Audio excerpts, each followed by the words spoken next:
बहुत ही सुंदर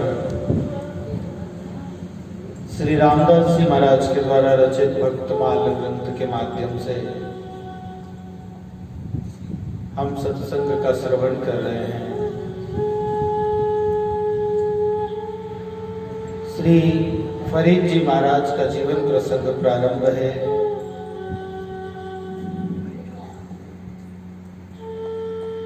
कल के प्रसंग में हमने श्रवण किया था, फरीद जी महाराज गुरु दीक्षा लेकर के और भजन साधन करने लगते हैं और गुरु आश्रम से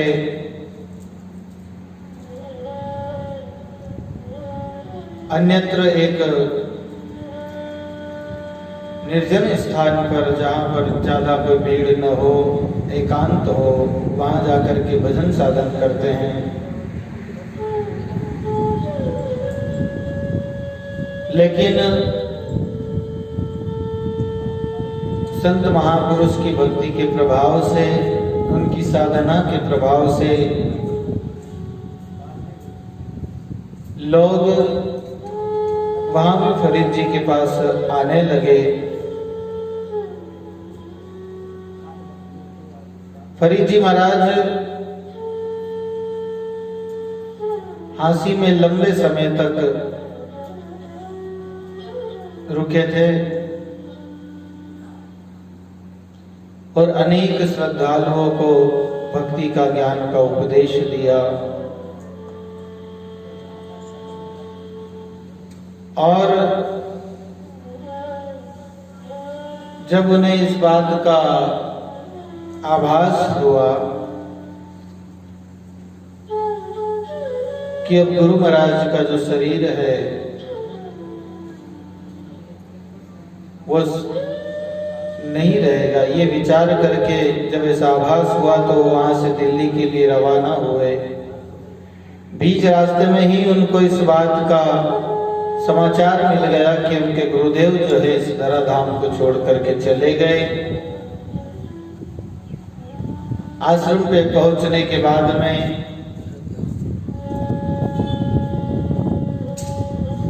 गुरुदेव के द्वारा जो उनको दिए जाने वाले गुरुदेव के और जो चिन्ह थे वो वहां जाने के बाद में उनको मिले और फरीद जी महाराज बड़ी ही सूझबूझ के साथ में वहां के आश्रम की सेवा का भार संभालते, आने वाले सभी श्रद्धालुओं का यथाचित सत्कार करते, किसी भी प्रकार से किसी के अंदर में भेदभाव नहीं करते थे। लेकिन इन सारे कार्यों में लगने के कारण जब साधन भजन कम हो गया और उन्हें एकांत वातावरण की कमी करने लगी, तब उन्होंने अपना जो खानगाह आश्रम जो है उसकी जिम्मेदारी भी छोड़ करके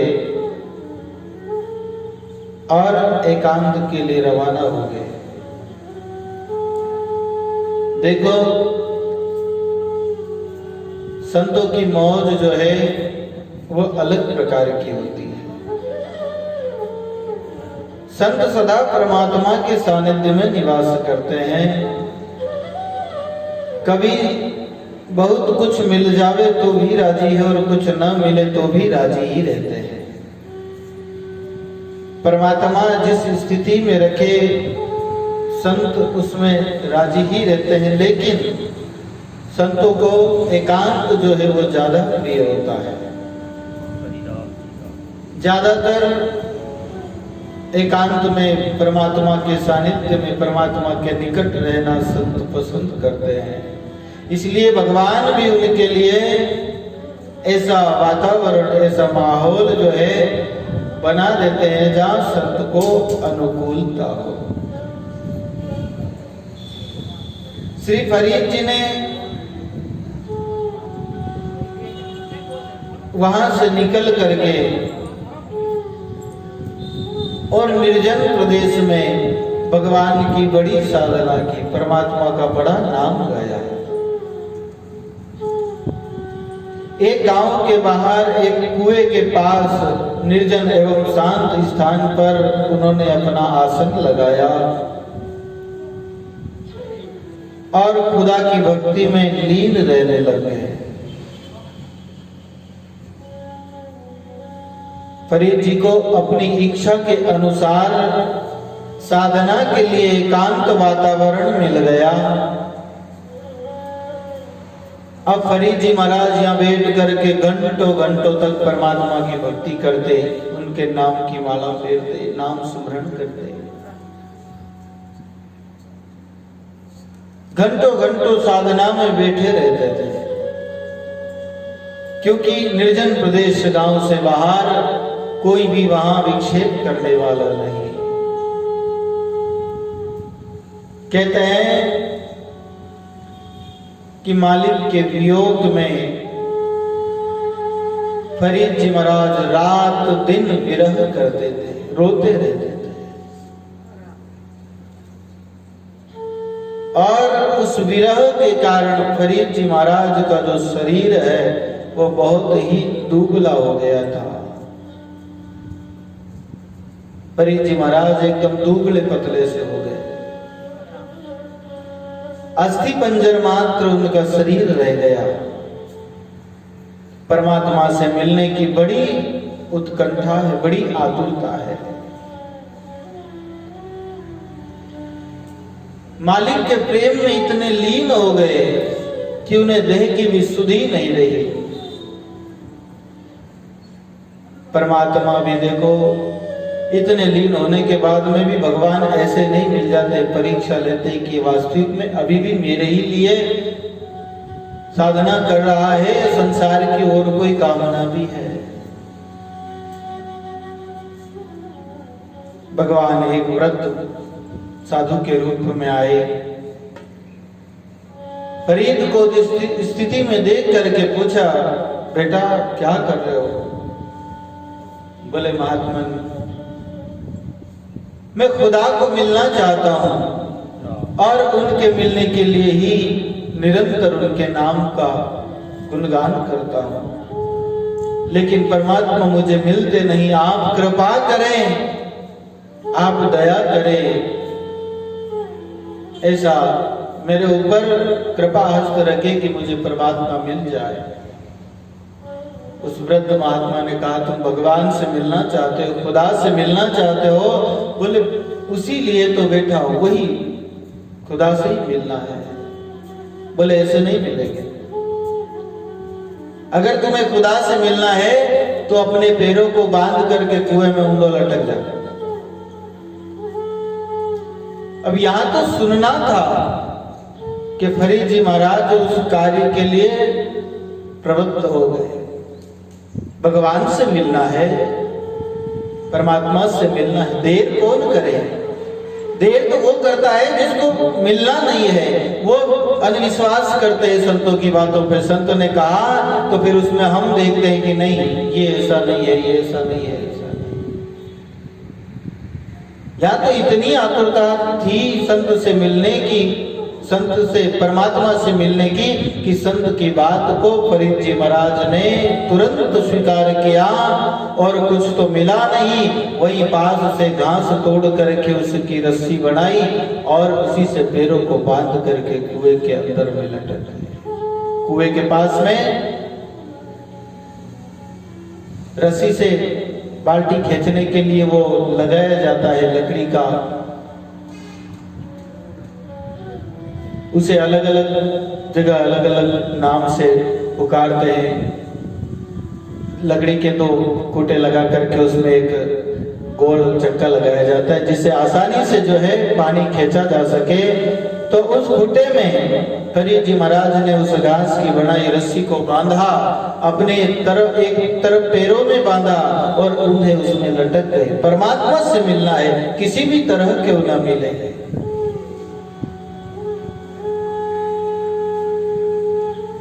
यहीं पर परीक्षा पूरी नहीं होती है। एक कौवे का रूप बना करके भगवान उसके पैरों पर बैठे। वह कौवा फरीद जी के पैरों में चोंच मारता है, उन्हें काटने लगता है।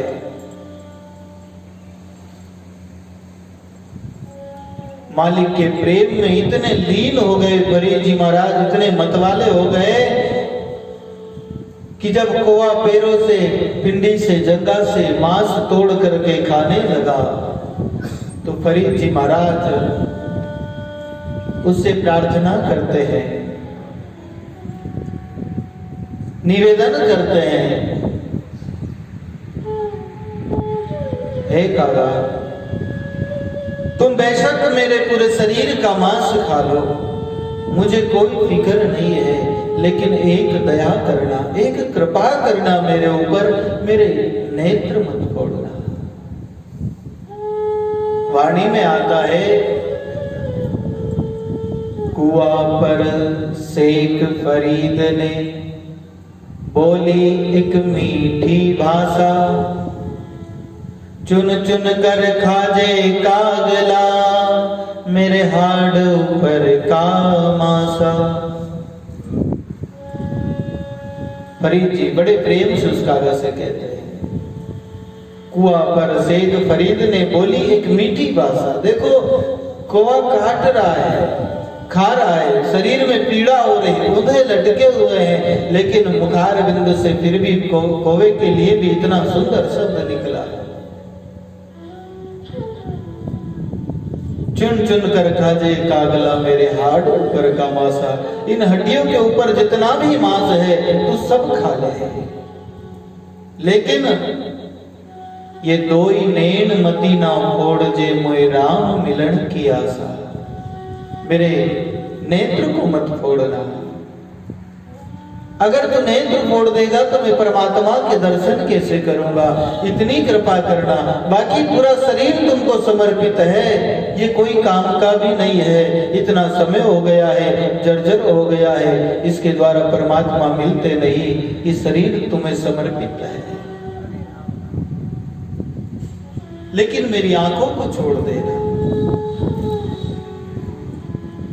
लिगनी का मार्ग और है लगी का चोट कालजे करके रे, लिगनी का मार्ग और है लगी चोट कालजे करके रे, कुआ पर शेख फरीद ने बोली एक मीठी भाषा, कुआ पर शेख फरीद ने बोली एक मीठी भाषा, चुन चुन कर खाजे कागला, मेरे हाड़ ऊपर का मांसा, चुन चुन कर खाजे कागला, मेरे हाड़ ऊपर का मांसा।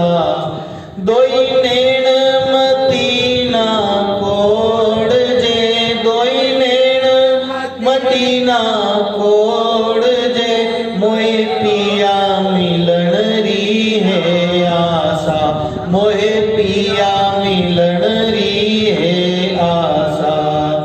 करी तपस्या वे जोर की हो गया आस रे हरि के रे, करी तपस्या जोर की हो गया आस रे हरि के रे, लिगनी का मार्ग और है लगी चोट कालजे करके रे, लिगनी का मार्ग और है लगी चोट कालजे करके। श्री बकनाथ जी महाराज अपनी वाणी में ये बात कहते हैं कि लगनी का मार्ग और है, लागी लागी सब कहे, लागी नाही एक, लागे तभी जानिए भय कलेजे छे। प्रेम तभी हुआ माना जाता है जब प्रेमी की दशा एक घायल की दशा की तरह हो जाए। घायल व्यक्ति संसार में किसी और प्रकार की आशा नहीं रखता। घायल है, शरीर पूरा दर्द से भरा हुआ है, उसे दर्द के सिवा कुछ और सूझता नहीं है, कुछ और दिखाई नहीं देता। ऐसे ही विरही की दशा होती है, प्रेमी की दशा होती है, केवल एक परमात्मा के सिवा कुछ और नजर नहीं आता। महात्मा फरीद परमात्मा के प्रेम में इतने मस्त हो गए, इतने तल्लीन हो गए कि उन्हें शरीर की भी सुध नहीं, शरीर पे जो दुख हो रहा है उसको भी उन्होंने विसार दिया। फरीद की ऐसी स्थिति को देख करके परमात्मा को प्रकट होना पड़ा। फकीर फरीद को भगवान ने हाथ से पकड़ करके बाहर निकाला। भगवान भक्त के वश में है। भक्त के अंदर में श्रद्धा होनी चाहिए, विश्वास होना चाहिए, एक टेक होनी चाहिए। फरीद जी महाराज भगवान के दर्शन करके बड़े आनंदित हुए, गदगद हो गए, जीवन सफल माना। भगवान ने भक्ति का आशीर्वाद देकर के चले गए। फरीद जी महाराज फिर अपनी साधना में लग गए।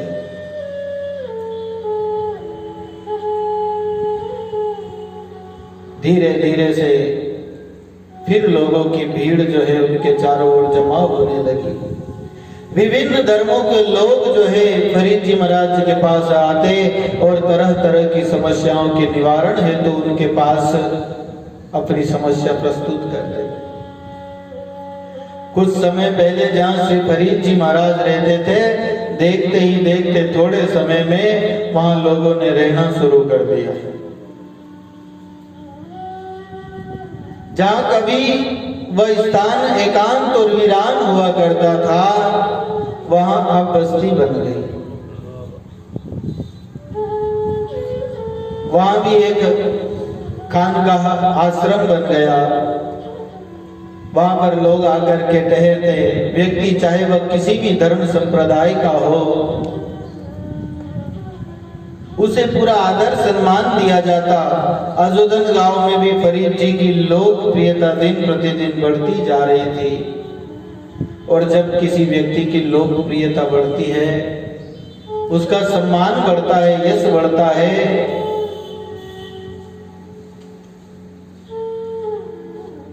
जब उनकी ख्याति बढ़ती है, तो उसके साथ साथ में उनसे द्वेष करने वाले भी बढ़ जाते हैं। जहां चाहने वाले अधिक हो जाते हैं, वहां पर द्वेष करने वाले भी हो जाते हैं। यही सब कुछ फरीद जी के साथ भी हुआ। अजोदन गांव के काजी को फरीद जी की दिन प्रतिदिन बढ़ती लोकप्रियता जो है रास नहीं आई। उसे लोगों का फरीद जी को मान सम्मान देना अच्छा नहीं लगा। उसने फरीद जी को तंग करने की ठानी, परेशान करने का विचार किया। फरीद जी का अजोदन आने से पहले ही विवाह हो गया था। काजी ने फरीद जी के साथ उनके परिवार को भी तरह तरह से परेशान करना जो है शुरू किया। और फरीद जी को तंग करने की उन्होंने हद कर दी।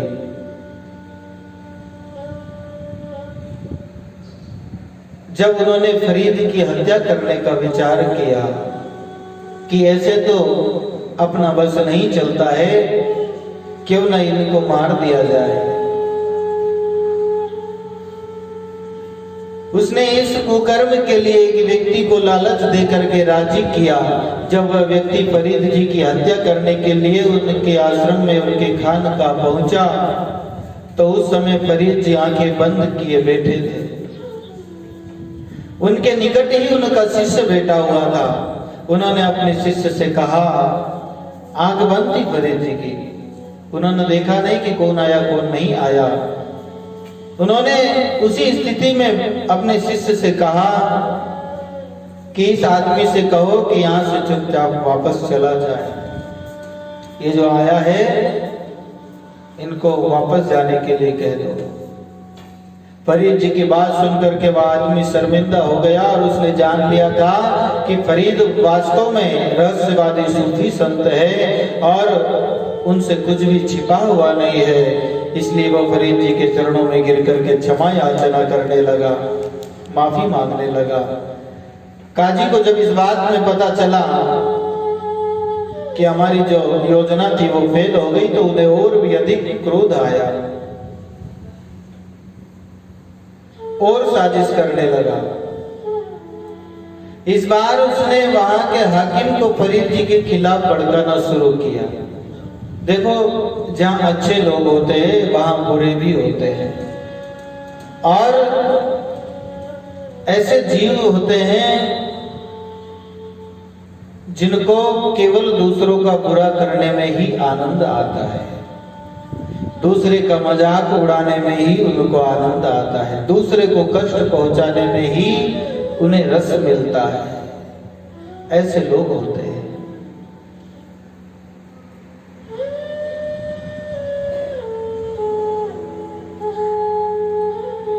फरीद जी महाराज को परेशान करने के लिए हाकिम के कान भरने शुरू किए। हाकिम से यहाँ तक कहा कि फरीद की खानगाह में, आश्रम में गैर इस्लामी कामों को अंजाम दिया जाता है, जो हमारे धर्म के विपरीत है। ऐसे कार्य वहां किए जाते हैं। अब उनको और उनके परिवार के साथ पहले से भी ज्यादा आलोचना, अड़चने आदि जो है उनका सामना करना पड़ने लगा। आखिर फरीद जी महाराज की साधुता व मालिक की कृपा से हाकिम व काजी दोनों को ही फरीद जी से बाद में माफी मांगनी पड़ी, क्योंकि परमात्मा अपने भक्तों की रक्षा करते हैं, हर प्रकार से उनकी रक्षा करते हैं। जो संतों की निंदा करते हैं, उनकी आलोचना करते हैं, बुरा भला कहते हैं, ऐसे व्यक्ति का अनिष्ट होता ही होता है, क्योंकि भगवान की लाठी बिना आवाज की पड़ती है। फरीद जी महाराज की अनुभव वाणी भी है, जो कि बहुत ही गूढ़ वाणी है। फरीद जी महाराज अपनी वाणी में लिखते हैं, फरीदा जे जाना थिल थोड़े संभाली बुकु भरी, और जे जाना सहु नठड़ा तो थोड़ा मान करी। फरीद जी कहते हैं कि जीवात्मा रूप स्त्री कहती है, अगर तुझे पता होता कि सांस रूपी दिल थोड़े हैं तो फिर मैं उसे इस्तेमाल बहुत सोच विचार करके करती। अगर ऐसा पता होता कि ये सांस बहुत थोड़े हैं। फरीदा जे जाना दिल थोड़े संभाली बुक भरी, बुक कहते हैं मुट्ठी भरना, थोड़ा थोड़ा करके हम उसको उपयोग में लेते, लेकिन अनजाने में बहुत नुकसान करके और इनको हमने वैसे ही गवा दिया। यदि मुझे इसका तनिक भी आभास होता है कि मेरा प्रियतम बाल स्वभाव का है, तो मैं स्वयं पर इतना मान न करती, गर्व न करती।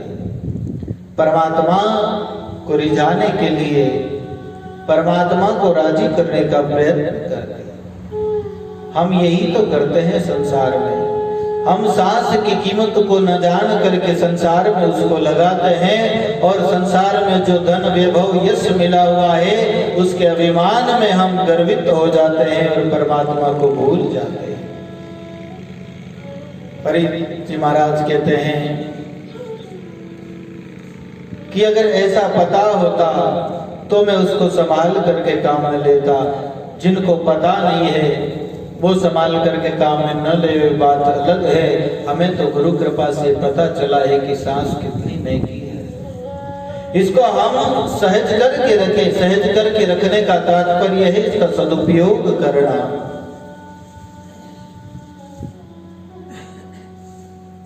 सदुपयोग करना क्या है?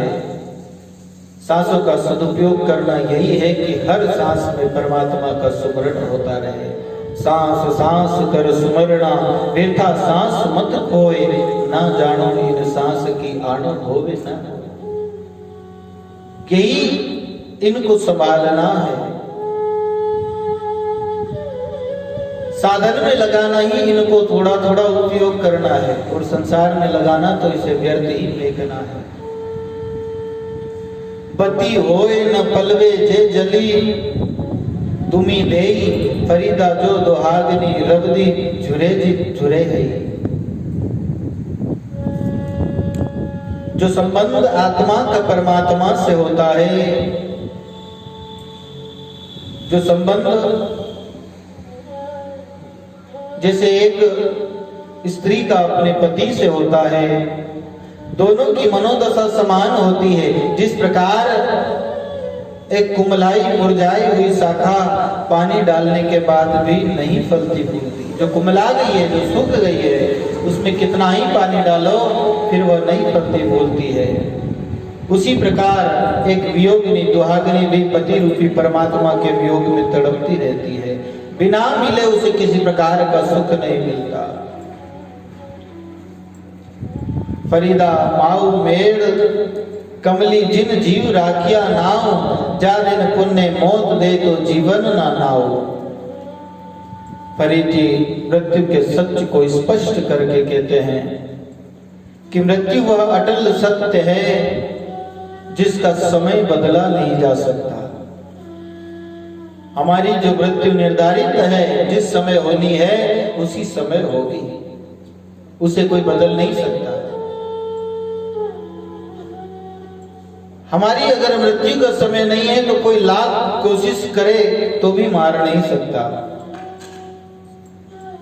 और मृत्यु का समय आने पर कोई लाख कोशिश करे तो भी बचा नहीं सकता।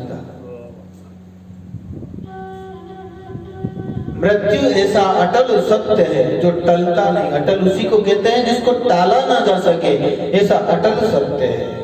जो व्यक्ति अपने जीवन काल में परमात्मा का स्मरण नहीं करता, उनकी स्तुति नहीं करता, उनके लिए मृत्यु अत्यंत दुखदायी होती है। उनकी आत्मा शरीर का त्याग नहीं करना चाहती और यमदूत जो है उसे छोड़ना नहीं चाहते। इसलिए उस जीव को परम कष्ट होता है, बहुत दुख होता है। लेकिन जो परमात्मा की भक्ति में लग जाते हैं, स्मरण में लग जाते हैं, साधना में लग जाते हैं, भजन करके इस बात का अनुभव कर लेते हैं कि ये शरीर अलग है, मैं अलग हूं, फिर उन्हें इस शरीर को छोड़ने का कष्ट नहीं होता है, दुख नहीं होता है। शरीर अलग है ही, हमने उसे अपना मान करके बैठे हैं, इसलिए दुख होता है। शरीर अलग है, हम अलग हैं।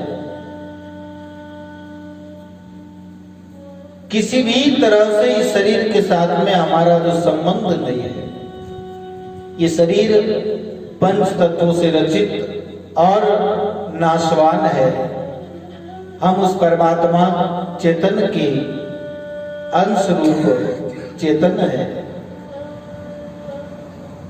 ये शरीर मिटने वाला है और हम जो है आत्म तत्व जो है वो कभी मिटता नहीं।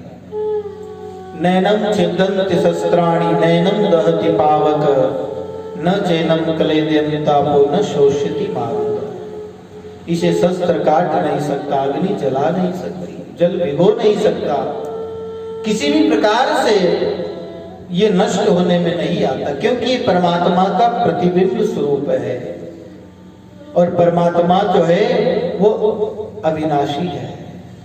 इसी प्रकार से ये जीव तत्व, ये जो हम हैं वह भी हम अविनाशी है। ये शरीर विनाशी है, तो इस विनाशी से इस अविनाशी का कोई संबंध नहीं है। केवल हम इसे अपना मान बैठे हैं और इसीलिए दुख पाते हैं। जब इससे हमारा संबंध विक्षेप होता है, हम अपने आप को अलग देखते हैं, तो फिर परमात्मा अलग नहीं एक ही हो जाता है। क्योंकि परमात्मा तभी एक हो जाता है जब इस शरीर से हम अपने आप को अलग अनुभव करें। दे भिन्न में भिन्न हो जब यूं करे विवेक, सुंदर जीव न पाविए रहे एक का एक, फिर एक ही नजर आता है। इस शरीर के अंदर आने के कारण दो उपाधि हो गई है, काया के सद आय के ब्रह्म कहायो जीव। इस काया के कारण ही वो परमात्मा जीव भाषित होता है।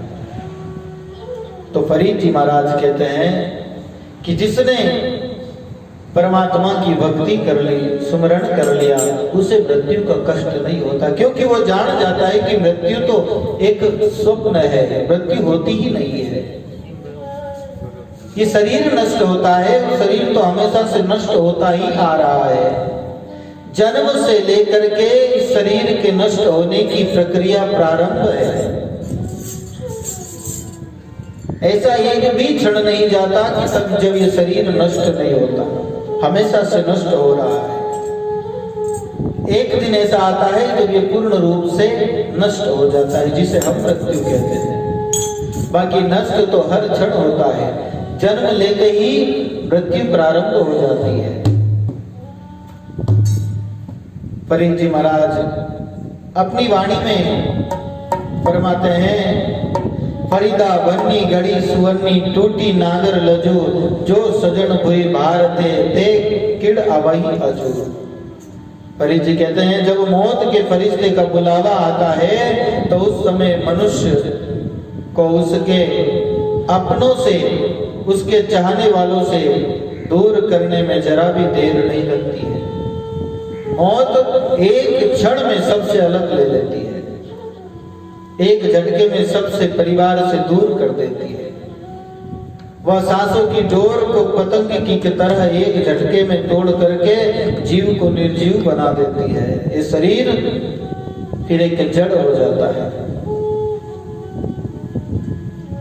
वह जीव जो कभी अपने चाहने वालों से घिरा रहता था, उनसे अलग होकर के अन्यत्र प्रस्थान कर जाता है। जिसे सदा अपना अपना कह करके साथ में था, अब उन सबको छोड़ करके जाना पड़ता है। अब उसका अपने चाहने वालों से फिर कभी भी मिलना नहीं हो सकेगा। जीव जब इस शरीर को छोड़ देता है, इस शरीर के साथ में हमारे कितने संबंध है, बोलो राम। कितनों के साथ में हमारी प्रीति है, हमारे कितने संबंधी हैं, कितने इष्ट मित्र हैं, कितने को हमने अपना मान रखा है, हमारे कितने चाहने वाले हैं जिसे हम अपना कहते हैं। ये तभी तक है जब तक ये शरीर है। इस शरीर के छूटते ही सब छूट जाते हैं। ना कोई परिवार बचता है, न कोई इष्ट मित्र है, न कोई सगा संबंधी है, कुछ भी अपना नहीं रहता। और फिर इन चाहने वालों से फिर कभी मुलाकात भी नहीं होती है। विचार करो, इस जन्म से पूर्व जब हम कहीं थे, वहां हमारे कितने चाहने वाले होंगे, हमारे कितने इष्ट मित्र होंगे, कितने सगे संबंधी होंगे। आज हम इस शरीर में हैं तो पिछले जीवन का हमें कुछ याद नहीं है। वो हमारे लिए कितने रोए होंगे, कितने गिड़गिड़ाए होंगे, लेकिन आज उनके सुख से, उनके दुख से, उनकी किसी भी परिस्थिति से हमें कोई फर्क नहीं पड़ता। चाहे वो हमारे पड़ोस में ही क्यों ना हो, एक ही गांव में क्यों ना हो, हम जन्म लेकर के दूसरे के यहाँ गए, जिसके यहाँ हम पहले थे अब उनसे हमें कोई वास्ता नहीं रहा।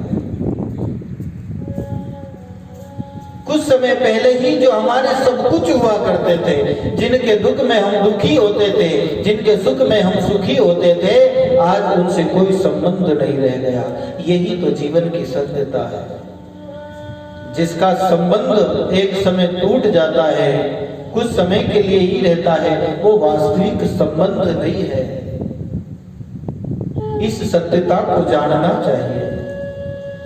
हमारा वास्तविक परम संबंध केवल एक परमात्मा से है, जो कभी विनष्ट नहीं होता, कभी नष्ट नहीं होता, कभी टूटता नहीं है।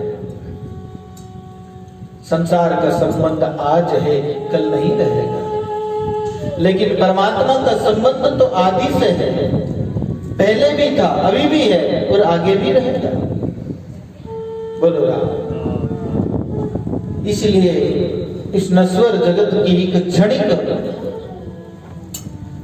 मैत्री में, इस क्षणिक मुलाकात में अपने आप को इतना भुला न दो कि हम ये भी भूल जाएं कि हम किस लिए इस धराधाम पर आए, हमें क्या करना चाहिए। हम उस परमात्मा को ही भूल जाएं जिसने ये मनुष्य जीवन रूपी अनमोल हीरा हमें दिया है।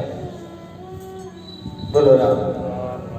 परीत जी महाराज कहते हैं कि इस बात को याद रखो, परमात्मा को याद रखो, संसार एक दिन छूट जाएगा। जिसे आप अपना अपना कहते हैं, वो कोई भी आपका अपना नहीं रहने वाला, सब जाने वाले हैं। तन छूटा छूटे सब छूटे, घर और गांव सुत बित छूटे, कि सदास संगी सदगुरु रहा, सब छूट जाएगा। फरीदा दमामा वजिया मौत दा चटिया, मलकुल मौत और पिंड नवाहे, जिंदड़ी ठाण वाहे कोट। फरीद जी की वाणी जो है उसमें उर्दू के शब्द हैं और पंजाबी शब्द है, इसलिए वाणी तो हमें उनकी समझ में नहीं आएगी, लेकिन उसका अर्थ तो हम समझ सकते हैं। फरीद जी महाराज कहते हैं, मौत के फरिश्तों का वर्णन करते हुए कहते हैं कि मौत का फरिश्ता ऐसा लगता है जैसे किसी आक्रमण की भांति नगाड़े बजते हुए चले आ रहे हो। कोई आक्रमण होता हो, उसके लिए जो नगाड़े बजाए जाते हैं, इसी प्रकार से मौत के फरिश्ते आ रहे हैं। हम उस पर ध्यान नहीं देते। हम संसार के शोरगुल में इतने मस्त हैं कि मृत्यु के वो जो नगाड़े बज रहे वो हमें सुनाई नहीं देते। उसके तेवर देख करके लगता है कि अब प्राणों को निकालने के साथ साथ दुर्ग को भी नष्ट कर देगा। दुर्ग इस शरीर को कहते हैं, प्राण इस शरीर से निकलेगा, ये शरीर भी नष्ट ही होने ही वाला है। जब आत्मा शरीर से अलग कर दी जाती है तो उसे पुल सिरात से होकर के गुजरना पड़ता है। क्या तुमने इसके बारे में नहीं सुना? यह पुल सिरात बाल की नोक से भी बारीक होता है। ऐसे सूक्ष्म रास्ते से इस जीव को गुजरना पड़ता है।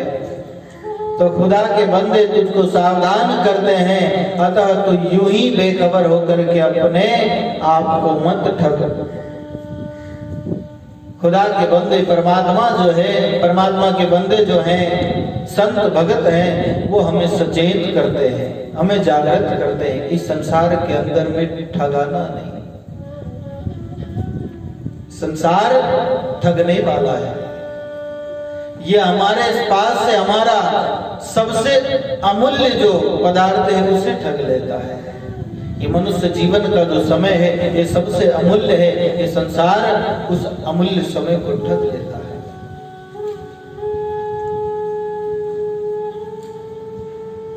फरीदा जागना ईता जाग होई आई पर भाग, और इस जागण नो पछताएगा घना सवेगा रात। फरीद जी कहते हैं कि मनुष्य को सचेत करते हुए कि सुबह होने वाली है, इसलिए अब तो जाग जा। अगर अभी जागने का मौका यूं ही छोड़ दिया तो मौत के बाद हमेशा के लिए गहरी नींद में सोना पड़ेगा। फिर सोना ही है, फिर 1,84 योनियों में सोना ही सोना है, फिर जागने का अवसर नहीं मिलेगा। जागने का अवसर केवल इसी मनुष्य शरीर में है। हम यहाँ सचेत हो सकते हैं, यहाँ जागृत हो सकते हैं, यहाँ परमात्मा की भक्ति में लग सकते हैं, जीव का कल्याण कर सकते हैं। और परीत जी महाराज कहते हैं, फरीदा चार गवाइया हटके, चार गवाइया समी, लेखा रघु मांगे सिया तू आहो केरते कभी। अर्थात तूने अपने जीवन के 4 पहर तो यूं ही व्यर्थ भाग दौड़ में बिता दिए और शेष 4 पहर सोते हुए गवा दिए। अब मौत के बाद खुदा पूछेगा तो उस समय तू क्या कहेगा? एक दिन 8 पहर का होता है। 4 पहर हम संसार के कार्य में व्यतीत कर देते हैं, 4 पहर निद्रा में चले जाते हैं, परमात्मा का सुमरण नहीं हो पाता, भजन नहीं हो पाता है। तो बाद में जब हिसाब पूछा जाएगा तब क्या जवाब देंगे? फरीद जी महाराज कहते हैं खुदा तुझसे यह भी पूछेगा कि क्या तू इसी काम के लिए दुनिया में आया था कि बस संसार के धन को एकत्रित करता रहे, संसार के अंदर में इतना लग जावे कि अपने आप को भी भूल जावे, धन परिवार संपत्ति पुत्र इत्यादि में इतना मग्न हो जावे कि तुझे ये भी याद न रहे कि मैं परमात्मा से कॉल करके आया। फरीद जी महाराज कहते हैं महलों के राजा आए, बोलो राम, महलों के राजा आए और महल छोड़ करके चले गए। उनका निवास स्थान भी धरती के नीचे कब्रों में समा गया। कभी न कभी तो ये दुनिया छोड़नी है, इसलिए जितना जल्दी हो सके खुदा की इबादत में लग जाना चाहिए। फरीदा महल निष्खण रह गए, वासा आइया तिल और गोरा से निमानिया बहसना रूबली। एक दिन जाना पड़ेगा। ये संसार जो है ये सब माया का बना हुआ झूठा है, इसलिए संत सचेत करते हैं कि उस परमात्मा की भक्ति में लगे, परमात्मा की बंदगी में लगे, जिससे ये मनुष्य जीवन सार्थक हो सके, ये मनुष्य जीवन जो है सफल हो सके। बोलिए सतगुरुदेव भगवान। फरीद जी महाराज परमात्मा की भक्ति करते हैं, भगवान की बड़ी इबादत करते हैं और बड़ी ही तीव्र साधना करते हैं। अनेक अनेक फरीद जी महाराज के जीवन की घटनाएं हैं। फरीद जी महाराज को उनकी माता ने उपदेश दिया था, उसके अनुसार फरीद जी महाराज साधना करते, भजन करते थे। गुरु महाराज के दिए हुए उपदेश को भी जीवन में धारण करके और निरंतर परमात्मा के भजन में साधन में लगे रहते थे। फरीद जी महाराज अपनी वाणी में अनेक अनेक प्रकार से संसार की नश्वरता का वर्णन करते हैं। चली चली गैया पंखिया और जिनी बसाए तल, फरीदा सरभारिया भी चलसी और थके कबल इकल। अर्थात संसार की नश्वरता का वर्णन करते कहते हैं कि पक्षी धरती पर चलकर आते हैं और उसके सुनेपन को रौनक से भर देते हैं, इसके बाद कुछ ही देर में वहां से चले जाते हैं। जल से भरा हुआ तालाब भी एक दिन सूख जाता है, बस वहां थके हुए कवल वृक्ष ही रह जाते हैं और कुछ नहीं बचता। इसी प्रकार इस संसार में जो मनुष्य आता है वो भी एक दिन चले जाता है, उसकी कीर्ति अपकीर्ति संसार में रह जाती है। भगवान का भजन करके वो परमात्मा के धाम को प्राप्त करता है या संसार में लग करके 84 को चला जाता है। बाकी संसार में कुछ बचता नहीं, सब नष्ट होने वाला है।